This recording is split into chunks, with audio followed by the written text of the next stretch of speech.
मित्रांनो, स्वराज्य न्यूज, रयतेचा बुलंद आवाज। दिव्यांग कल्याण विभागाच्या सचिव पदावरून नुकतीच बदली करण्यात आलेले संधी अधिकारी तुकाराम मुंडे यांची बदली रद्द करावी या मागणीसाठी आज नांदेड जिल्हाधिकारी कार्यालयासमोर दिव्यांग बांधवांनी आक्रमक पवित्रा घेत जोरदार आंदोलन केले। तुकाराम मुंडे यांची बदली रद्द झालीच पाहिजे अशा घोषणांनी संपूर्ण जिल्हाधिकारी कार्यालय परिसर दणाणून गेला असून मुंबईतील मंत्रालय परिसरातील आंदोलनानंतर आता नांदेडमध्येही या मागणीचे तीव्र पडसाद उमटताना दिसतायत। राज्य सरकारने प्रशासकीय स्तरावर IAS अधिकाऱ्यांच्या बदल्यांचा मोठा धडाका लावला असून मंगळवारी सायंकाळी 11 अधिकाऱ्यांचा फेरबदल करण्यात आले। यापूर्वीच गेल्या आठवड्यात तब्बल 25 सनदी अधिकाऱ्यांच्या बदल्या करण्यात आल्या होत्या, ज्यात अनेकांना महत्त्वाच्या मोक्याच्या जागांवर तर काहींना महामंडळे व प्राधिकरणांवर नियुक्त करण्यात आले।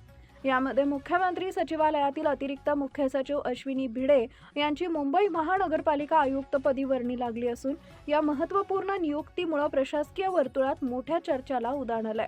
तर दुसरीकडे आपल्या धडाडीच्या कार्यपद्धतीसाठी ओळखले जाणारे तुकाराम मुंडे यांची दिव्यांग विभागातून आपत्ती व्यवस्थापन, मदत व पुनर्वसन विभागात बदली करण्यात आली आहे।